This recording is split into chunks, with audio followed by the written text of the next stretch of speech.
This is News 10 at 6, connecting with our community.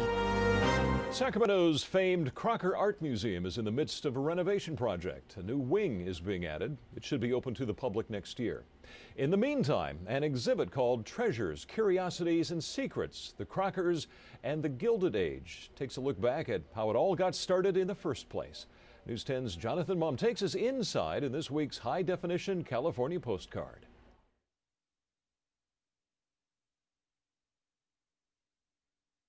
Under construction as a modern touch, but the legacy of Sacramento's Crocker Art Museum dates back to the Victorian age. The original museum was the Crocker family's art gallery building. Later, their home became a museum wing, and it's fitting that in that wing, there's a new exhibit that has a decidedly personal touch. It's all about the Crockers themselves, inspired by a recent gift.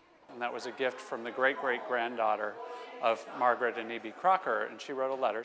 The letter asked if the museum would be interested in brooches that had belonged to the Crocker's daughter, Jenny.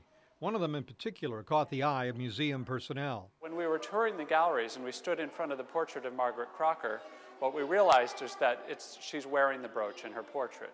She's also wearing it in a studio photograph.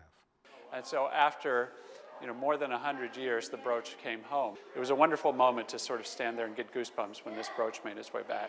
E.B. Crocker had been a lawyer, then a California Supreme Court justice. He worked alongside the Big Four, who helped create the Transcontinental Railroad. E.B. Crocker didn't really set out to be an art collector, at least in the beginning. After he suffered a paralytic stroke, he sort of turned his attentions to art. He began with German art as the family took an extended trip to Europe. When they returned, he took an interest in California art. Today, it's the earliest California art in the state, but at that time it was fresh off the easel. After E.B. passed away, Margaret made a gift of the gallery building and their art collection to the city of Sacramento.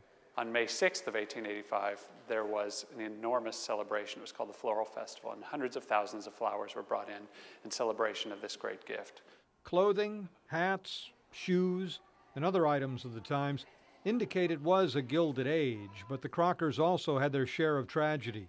A letter Margaret wrote to daughter Nellie's boyfriend after Nellie's death. And she says, "Oh, how different than 1 year ago when we were all so happy. It seems like the light of my soul has almost gone out." Only 2 of their 5 children lived past age 22, and they couldn't have been more different. Jenny, the daughter whose brooch inspired the exhibition, was said to be sweet and demure, became the mother of 6. Amy was a little different. She married 5 times, 2 times to Russian nobility, and each time she married, she was a decade older. And each time her husband was always in his 20s. She had tattoos, was in her own vaudeville musical called Hell. Music by Irving Berlin.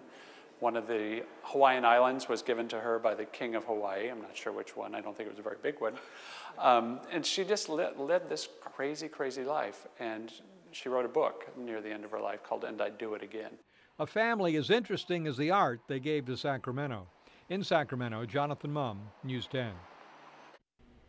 Treasures, Curiosities, and Secrets, the Crockers and the Gilded Age. It runs through May 9th of next year. The new wing is scheduled to open on October 10th, 2010, next year.